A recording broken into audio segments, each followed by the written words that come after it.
Happy New Year 2023, and welcome to Sunday Coffee, Art, Design, and Architecture. This show is coming to you from a chilly Florida gorgeous Sunday morning, overlooking the gentle lapping waves on the Gulf of Mexico. My motivation for this podcast channel is to broadcast good news stories, interesting people, and food for thought. So pour yourself a nice hot cup of tea or coffee, take a deep breath, get cozy, and enjoy a break for some uplifting conversations. And today's book is The Progress Illusion, Reclaiming Our Future from the Fairytale of Economics by Jon Erickson, published by Island Press in 2022. Jon is a Blittersdorf Professor of Sustainable Science and Policy at the University of Vermont and a faculty member of the Rubenstein School of Environment and Natural Resources and a fellow of the Gund Institute for the Environment. His previous co-authored and edited books include Sustainable Well-Being Futures, The Great Experiment in Conservation, Ecological Economics of Sustainable Watershed Management, Frontiers in Ecological Economic Theory and Application, and finally, Ecological Economics, a workbook for problem-based learning. Hi, Jon. Welcome to the show. Good morning. Thank you. Well, I like to start off, since this is a chilly day, and I ask my guest, what's in your cup this morning? Well, my usual fare is coffee. So I have some coffee with some fresh ground beans and a little bit of milk and some Vermont maple syrup. Oh, Vermont maple syrup? Absolutely. Yeah, it's the law here in Vermont. You have to sweeten things with syrup. Oh, that sounds lovely. Free plug for Vermont syrup up there. Absolutely. Well, I'm having just a nice little cup of tea. It's a little chilly here in Florida when we get started. I got some black tea, and that'll motivate us to start. So, what's your motivation for writing this particular book? Well, it's sort of my midlife crisis book, right? It's a reflection on my career in ecological economics. You know, as I was back going to school, ecological economics was just being born in the late 80s, early 90s. And so folks like me were supposed to be created, folks that were questioning the status quo of mainstream economics, people who were challenging the very logic of economics, building a more ecological brand of economics. So this is a reflection back on 25, 30 years of doing just that. So, what kind of an economist are you?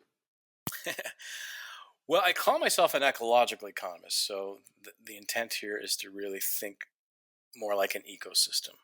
Think about an economy that's embedded in society and a society that's embedded in ecosystems, and how these three things, economy, society, environment, are all interdependent on one another.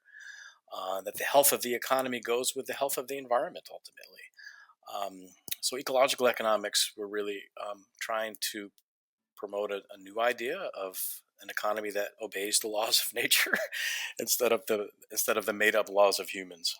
Now, you talked in your book a little bit about, it was interesting, the history of economics. And I'm from about the time also where, we start with widgets and they tell us all about supply and demand. And I'm like, yeah, okay, that's great. And I moved along.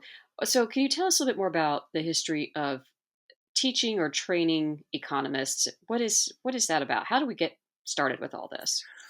Well, there's all kinds of flavors of economics. Some that have embraced history, some that have embraced the full scope of humanity, some that really can center justice and power and equity. But the main brand of economics that's taught in most of our Econ 101 courses and most of our econ departments, our business schools, our top tier economics programs, tends to be a brand called neoclassical economics. And it's a brand that really atomized the human, that in the most elite program, it's really become kind of an abstract branch of mathematics, where you're really trying to understand and perfect the economic system based on a sort of, the first fairy tale that I uncovered, based on a fairy tale, this highly individualistic version of the human being, based on a fairy tale of supply and demand and very eloquent equations that are sketched on a blackboard, based on a fairy tale of always and everywhere thinking about decisions, the science of decisions, at the next unit, the marginal unit. What's the next benefit? What's the next cost? And lacking a kind of big picture view, a more comprehensive view, a more holistic, systems oriented view of the economy. So, part of this book is kind of unpacking the tales we are told as economic students, as economic policymakers, as economic advisors, and really imagining a new path forward, a new way of healing and compassion and care. Okay, fairy tale. So let's start. Give me another fairy tale. What's the fairy tale we've heard? I can expand on this fairy tale of the individual. So Thorstein Veblen probably said it best. He was an economist back at the turn of the last century in 1899. Wrote about the kind of core model of economics, which, believe it or not, we still teach today, is based on how he put it, a homogeneous globule of desire. And I'm not sure there's ever been a more accurate description of this kind of so-called agent in most of our economic models. This person, this atomized person who doesn't think about the future, doesn't think about others, only thinks about him or herself, and it usually is a him in these models. Nothing could be further from the truth when we align economics with other fields of study, with psychology, with sociology, with anthropology, with evolutionary biology. We see this richer form of humanity, a form that does compete but also cooperates, a form that maybe is greedy and selfish at times, but in the right context, especially in the context of family and community, is very cooperative and caring and compassionate. So we've been kind of duped into the story of, as I start with my book, the famous, Michael Douglas speech in the movie Wall Street. We've been duped into the story of greed is good, greed is acceptable, greed should be rewarded. And I think that's really led us down the road of planetary ruin. Yes, and you talked too about, well, you just said he in all this, and where does economic justice, when women enter the workforce, was, I'm going back to Downton Abbey a little bit, and I looked it up. Women entered the workforce when all the men went off to war. So how does the founding of our country, our economic model, and politics, how does this all interrelate? Yeah, I mean that was part of the journey of writing this book, which is another fairy tale, is embracing history, really trying to understand where the mainstream story of economics comes from. We tend to ignore history in our economics programs as if the current system has been perfected.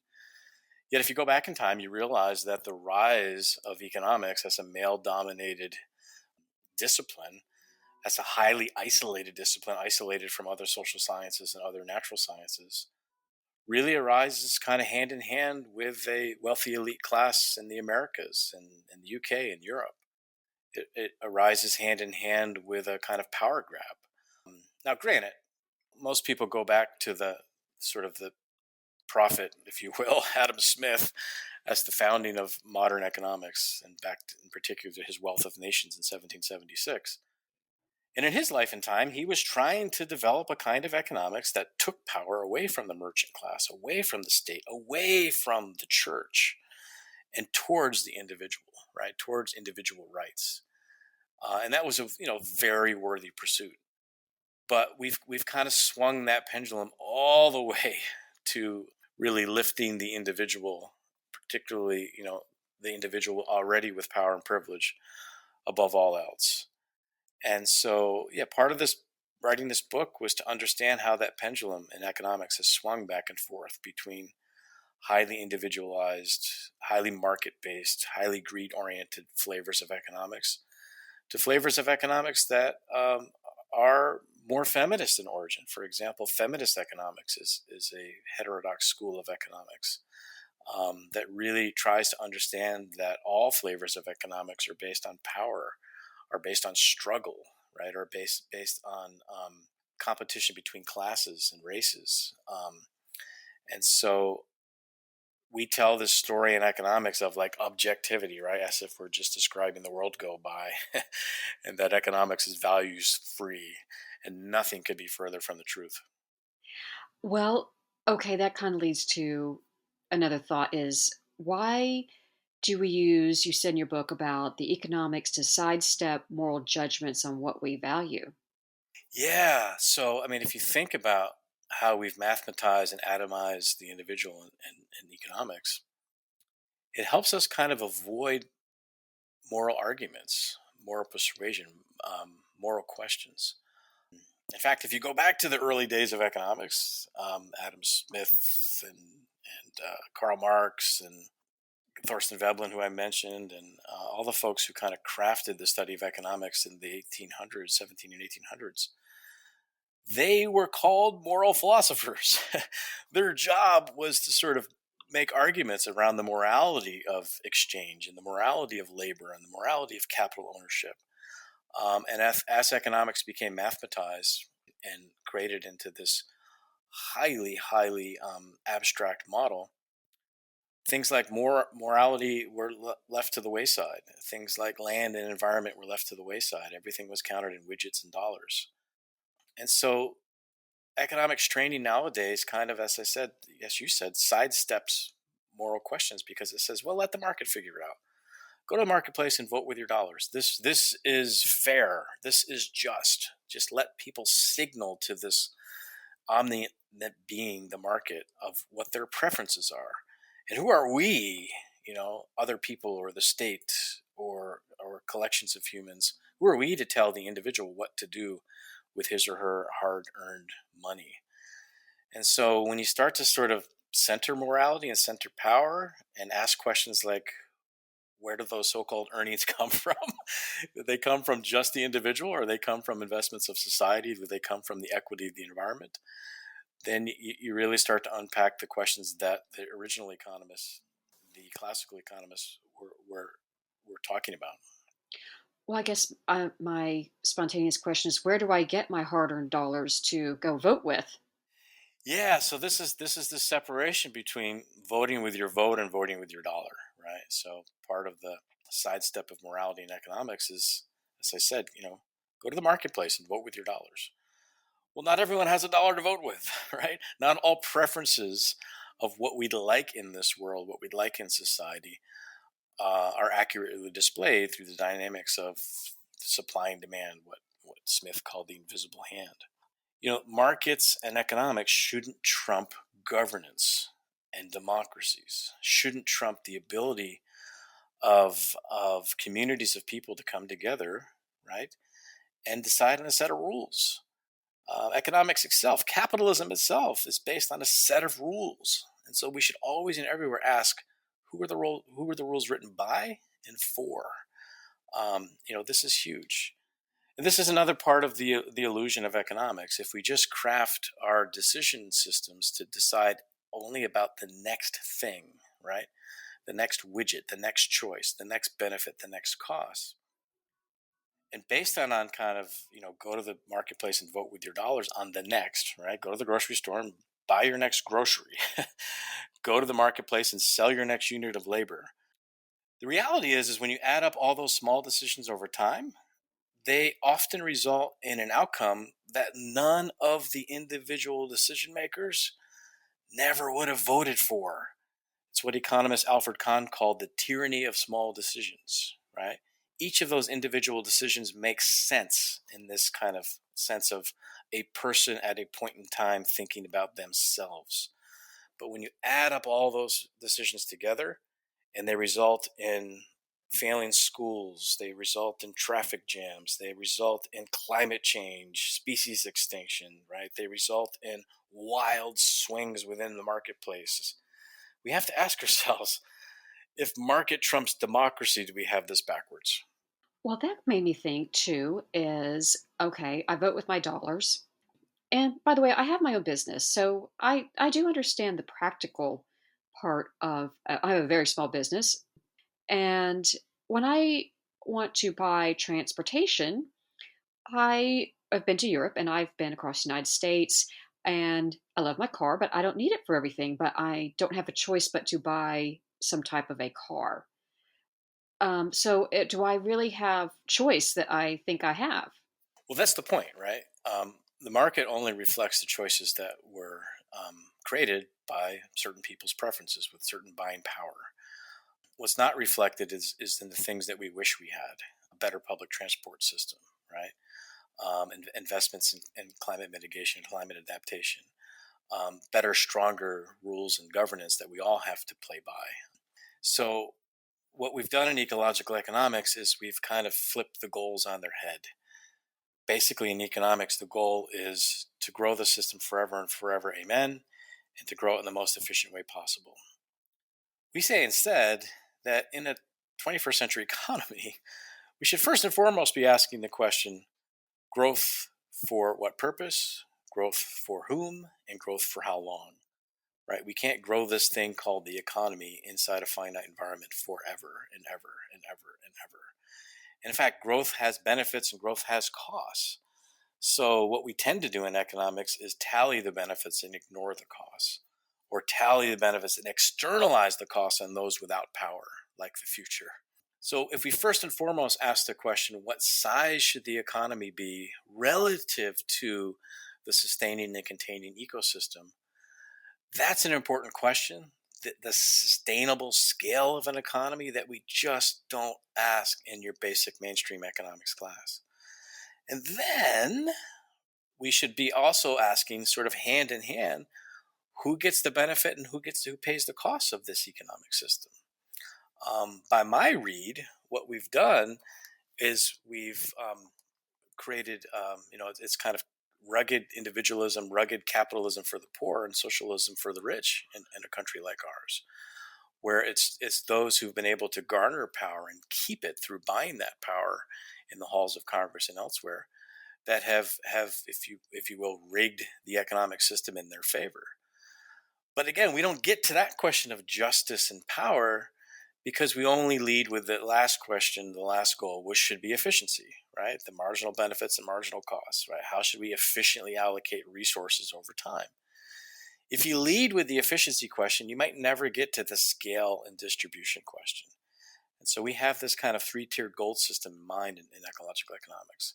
How big the economy should be, who gets the benefits and who gets the burdens of the economy, and then only then, how should we allocate resources through the market or otherwise?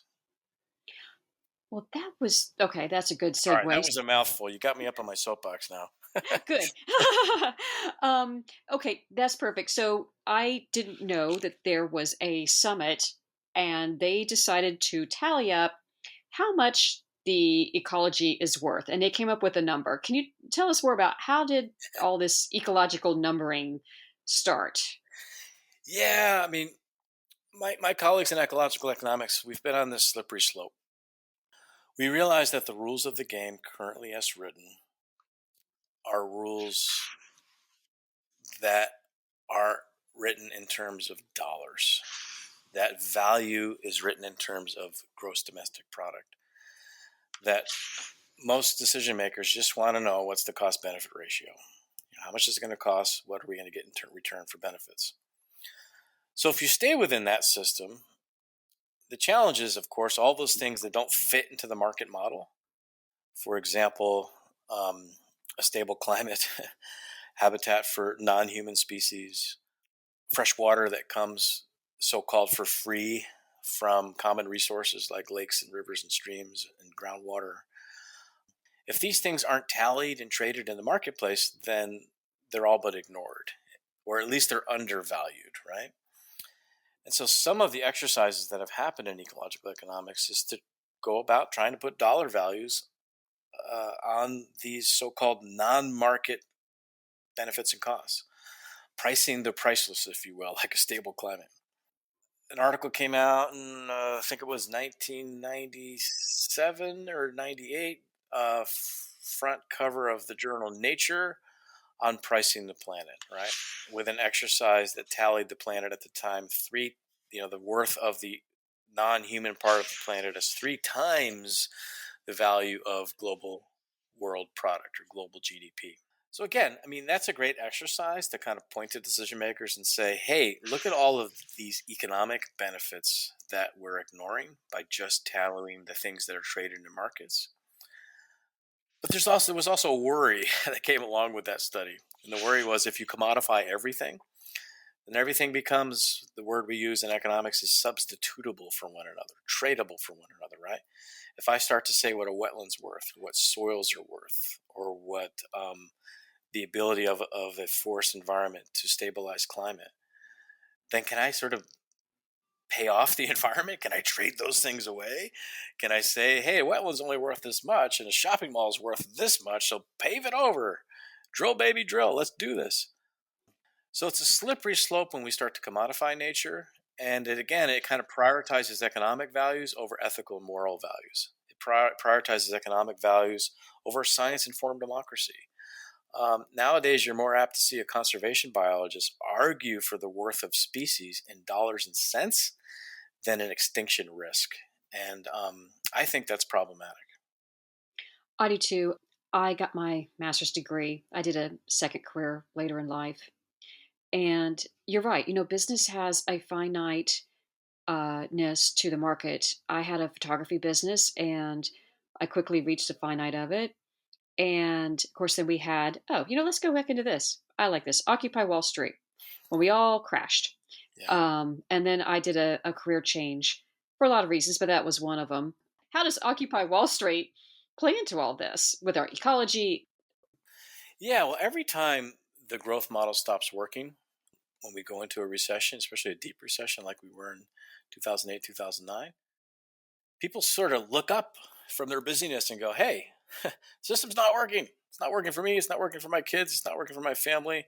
There's lots of illusions and delusions in the current system. And that was the Occupy Wall Street moment. That was the COVID-19 recession moment as well. Like, hey, the system's not working. We're dependent on these, global supply chain, and we've lost control over our future. And who's in charge anyways? Our elected officials or, corporate executives. And so, when I went down to Occupy Wall Street in New York City, there were so many issues on the table and so many conversations happening all across the board. But what they had in common was questioning the status quo, questioning who was in charge, who was in power. What they had in common was asking who benefits from the current economic system and who pays the cost.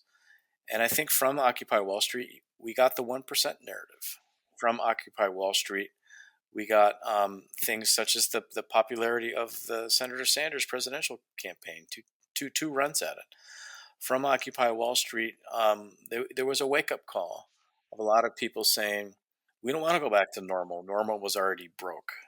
But of course, following Occupy and following the so-called Great Recession, all the political class just kept saying, let's get back to normal. And we did, and we grew, and most of the growth went to the 1%. So, yeah, following the pandemic crisis, we're asking the same questions. The political class is just saying, let's get back to normal. And most folks where normal wasn't working for them are saying, we don't want to go back to normal. Normal was already in crisis. Let's try something different. If economics are the method, the object is to change the heart and soul. Yeah, this was a Margaret Thatcher quote. I just flipped through it. I'm like, yep, that's a good one. I was thinking Ronald Reagan's counterpart. Yeah, so the Thatcher-Reagan years. Yeah, this is sort of the kind of overarching tone of my book. I think the tools of economics are great. The methods of economics are great. But economists need to be knocked off their pedestal. Economists should be mechanics of the economy, janitors of the economy, technicians of the economy, right? We should be called to help make the economy work better in service of society, in service of democracy, in service of the people. But what's happened instead, and most recently going back to the Thatcher-Reagan years, is we had what's been called a neoliberal turn, where all social relations were reduced to market logic. And so the logic of the market system and the mentality of the kind of cost-benefit calculus became our worldview, not just our tools to meet higher ends, but they became the ends in and of themselves. And I think that's the danger when the economist becomes cultural profit versus the economist as just another handyman trying to do their job. Well, that's true. And I remember when Freakonomics came out, and at first I found that kind of interesting, but now it got to be so much. It felt like pressure. It's like I just can't take this pressure of thinking about everything is money. Yeah, free economics is an example of taking these sort of really simple rules and logics from economics, especially marginal benefits equals marginal costs, right? If the benefits of the next choice equal or greater than your cost, then you do it.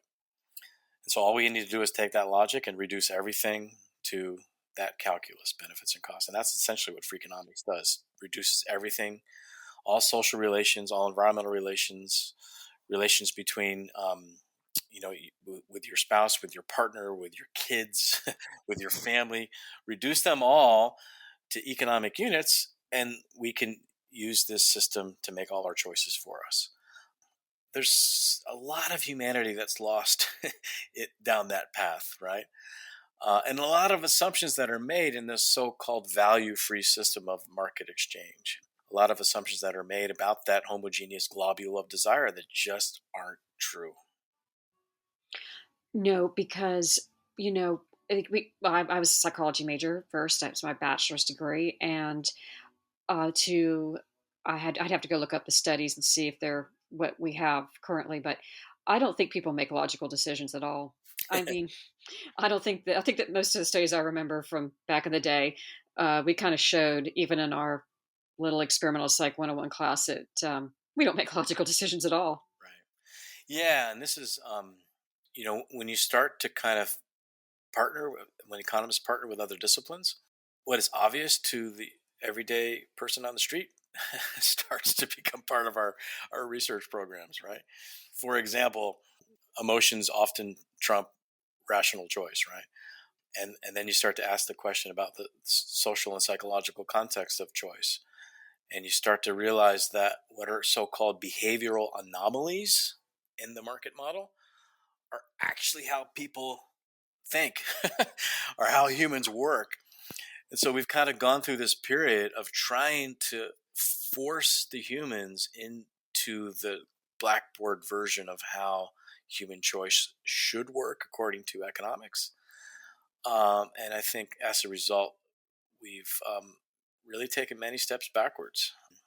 The Freakonomics approach, the rationality approach, the assumptions of what some have called Homo economicus, this fictional subspecies of humans that obeys the rules of, these human-made rules of the economy.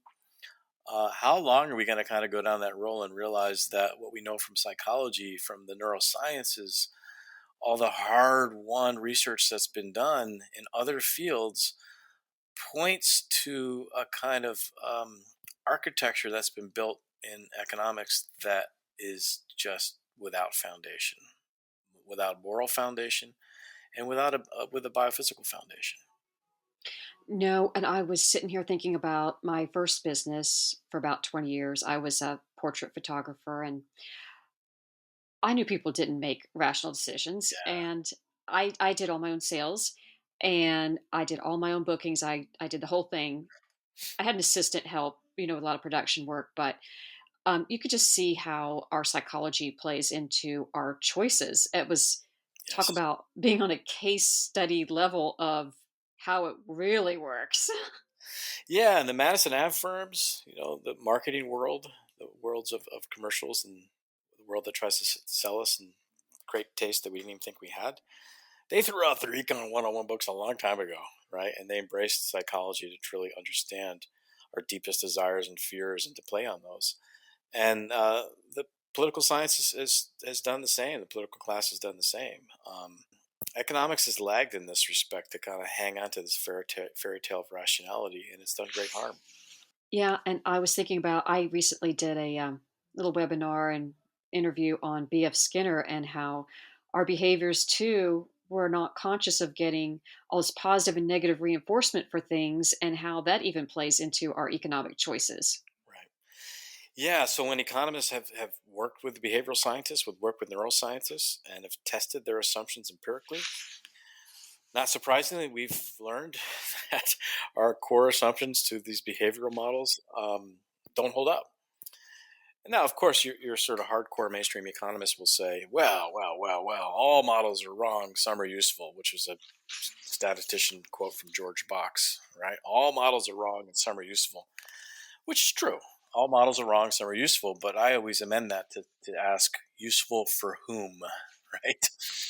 And this kind of brand of economics that atomizes the individual, that puts greed above everything else, that lifts the capital class above labor, has been a version of economics that's really helped those in power and hurt everyone else. Well, I also thought this was interesting for the viewers, it's listeners. Page 121. I'm from Hawaii, and you were talking about the carbon dioxide levels. And at the Earth Summit, you said 1992 in Hawaii, we're at 356 parts per million. So our choices are not doing us any favors, are they? No, and this is another global result of the tyranny of small decisions, right? We're each kind of making those decisions every day to heat with fossil fuels, to drive with fossil fuels, to produce with fossil fuels.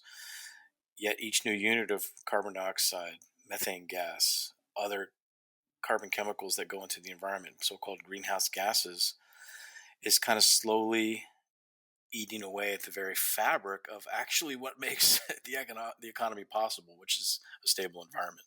And the worst part of it all is that because of how we do economic counting as a nation, gross domestic product, where we count every expenditure as a benefit and nothing as a cost, we don't make a distinction between how we spend our money and who it harms and who it hurts.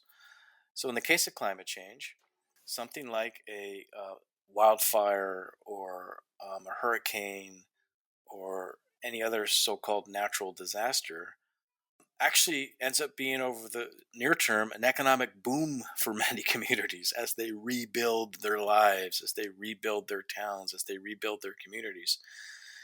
It's insane to me, right, that the cost of rebuilding after disasters is seen as a benefit in our economic decision making.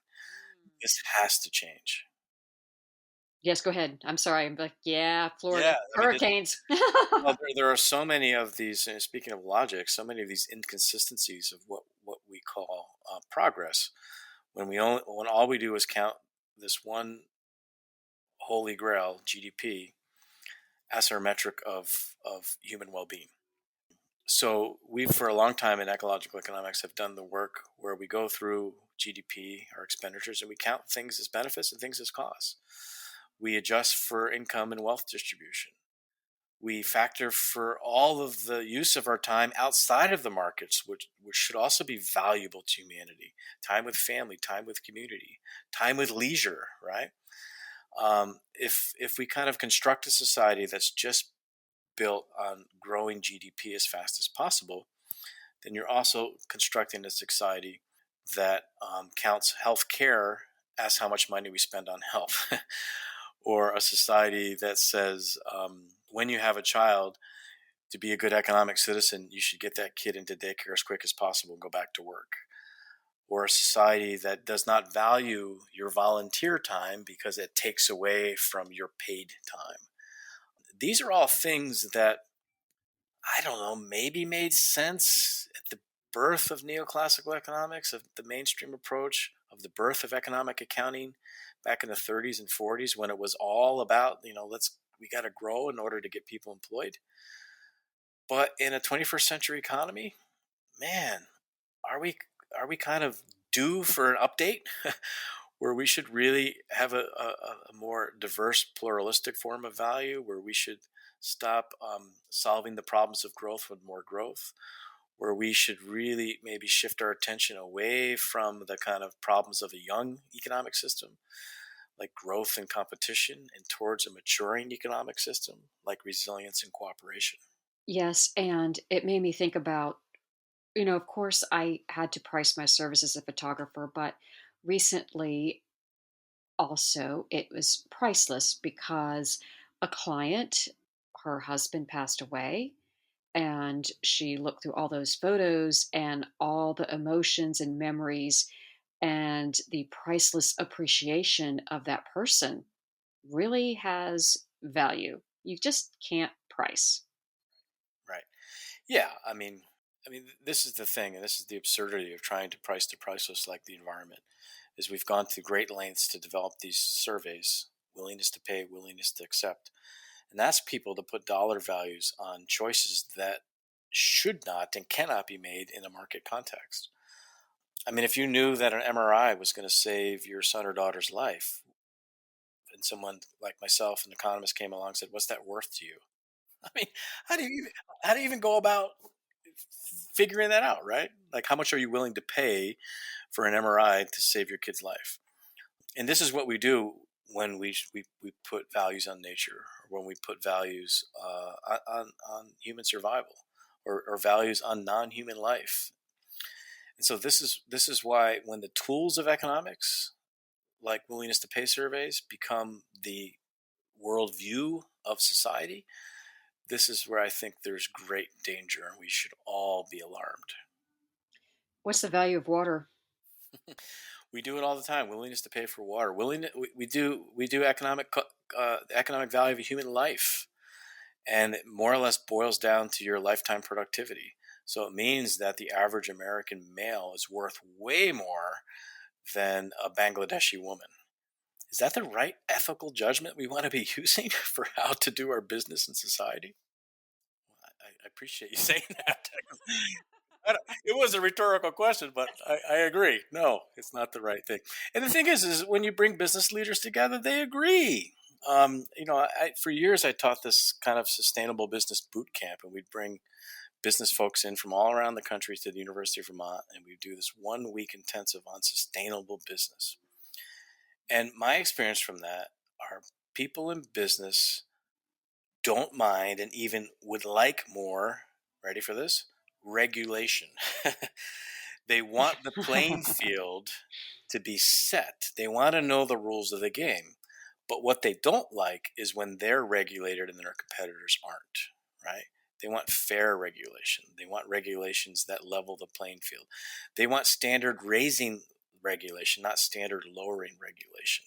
They want to pay their workforce livable wages, right? They want to be good environmental stewards.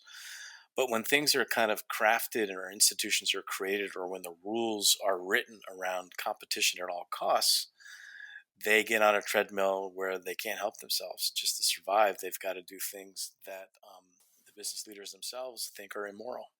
I like this quote you have from Carl Sagan. If you wish to make an apple pie from scratch, you must first invent the universe. I love that quote too. And it kind of makes me think about how in economics we kind of start with the market. Like that's our origin story, right? We draw this diagram on the blackboard, or these days on the whiteboard, with firms on one side, households on the other. They exchange dollars, they exchange resources. There's your economy. And I often draw that picture on the first day of my ecological economics classes, and I ask the students, "What's wrong with this picture?" And some of them raised their hand and they said, "Well, where's the environment?" And "Oh, it's here. It's a sector of the economy. The environment is inside the economy." What do you think about that? And some of the biology, ecology students scratch their head and says, "Wait, the environment is a system inside that doesn't make any sense." Well, I'm like, "Yeah, there's a coal sector, there's an oil sector, there's a forestry sector." And they're like, "Well, wait a minute. If we were going to create a more accurate picture of how the economy works, shouldn't the economy be enveloped by the Earth system?" Right? So that's the point of that Carl Sagan quote, is that in economics, we should start with the principles of the universe, right? We should start with the first and second laws of thermodynamics, for example, which the basic economic model ignores. Ignores the law that says, matter and energy cannot be created or destroyed. It's kind of like the economic system works on manna from heaven, like magically things are magically produced and brought into the economic system. We don't ask where they came from or where they go. It ignores the entropy law, right? That as we sort of put things into the economic process, it speeds up their degradation. It speeds up their entropy, which in economic terms should be a really important thing to study, right? When you bring a resource from usefulness to disusefulness. And so simply embedding the economy inside of an environmental system changes everything. And that's a kind of basic starting point for us in reimagining, re-envisioning an ecological economy. Okay, I'm starting my second business, and I got my master's degree in landscape architecture. I'm going to be doing landscape design. How can this book help a small business like me make better decisions? Well, it starts to get us thinking about a different story, right? A story not based on competition and greed and winner takes all, but a story on cooperation and resilience and compassion. It starts to align our kind of economic values and processes with our kind of ingrained morality and humanity. Now, it's hard to do this one business at a time inside of a system that is discouraging you to do this, right, or encouraging you the other way.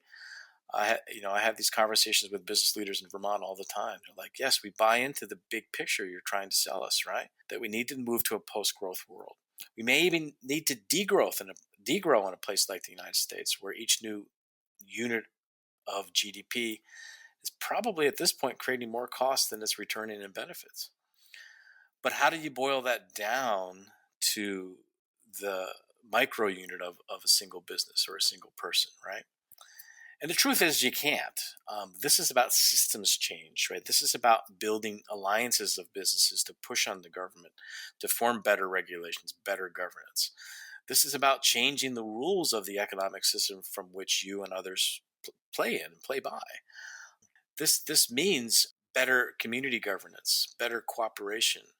This means, fixing the plutocracy that we have in Washington D.C., right, where it's the moneyed interests that are making decisions, not the interests of every man, woman, child in our country, every citizen or not. So, a big message in this book is about social movement building, and that's the kind of change that, I don't know, always seems to work, right? When enough of us get together and rally the forces and change the system, usually from the inside out, and kind of overturn the myths of the past generation in order to create a new story for our generation. That's what we need to do. So I'm a big proponent of business alliances. Like in Vermont, we have Vermont Businesses for Social Responsibility. And we have a big project right now that's thinking at that macro scale, right? How do we lean on our state government, our state institutions to change the story so that Vermont isn't stuck in this mindset of grow at all costs? Hmm. Okay. Well, John, this is going to lead to my last question. My cup of tea is pretty much gone. How about your cup of coffee? I've been blabbering too much here, apparently, because my cup of coffee is only about two-thirds of the way down.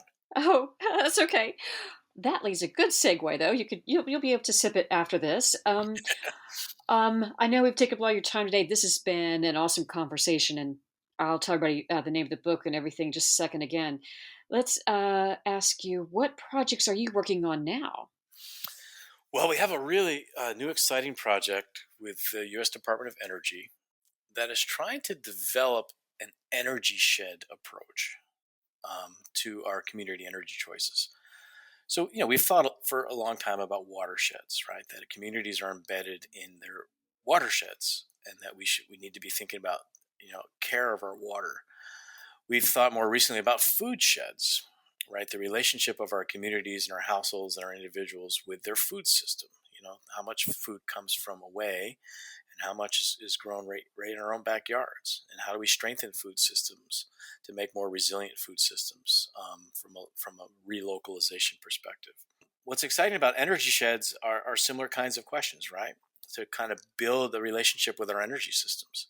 Right now, you kind of wake up and once a month you pay your light bill and you fuel your car up, and you complain about the cost of oil to heat your home, and most of that money in most communities is spent and leaves your community right away, right? It goes to this highly centralized energy ownership energy system.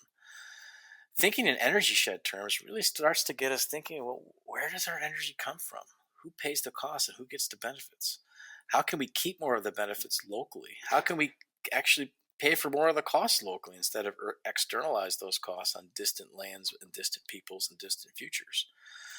So we're working on this energy shed design idea where you can imagine communities coming together to saying, we want to be part of the transition to a more renewable, resilient, decentralized energy system and away from a non-renewable, polluting, centralized system. And so it speaks to all of these themes we've been talking about in my book, but in terms of designing an energy system one community at a time. That's awesome. We're going to get there. We are. The thing is we're already there. It's just not reported on. It hasn't been magnified. It hasn't been scaled up or out. If you look around at community scales, the change is all around us. Yes, I can see that with my last book. There was a rural renaissance book from Island Press too. A great book. Yeah, and she was talking about that. They're even doing it in Florida. Absolutely, it's everywhere. In the reddest of red states and the bluest of blue states, the change is all around us. That was a rhetorical question. Yay! Yay! I agree. Yay! Let's celebrate. Let's shift the attention of the media to our success stories, not just all the failures. That's right. Well, Jon, thank you so much for being here today. This is a really great book, and I'm going to tell the audience again.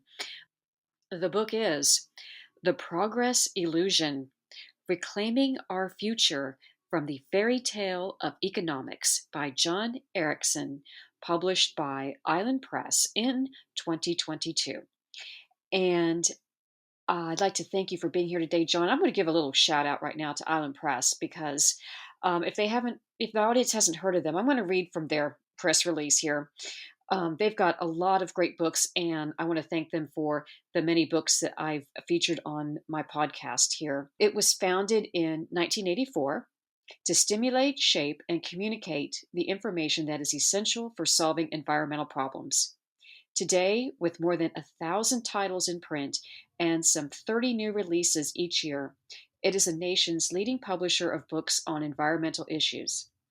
Island Press is driving change by moving ideas from the printed page to public discourse and practice. Island Press's emphasis is, and will continue to be, on transforming objective information into understanding and action. For more information, you can visit islandpress.org for this and many other books. Thank you, Eric. You're welcome. Thank you so much.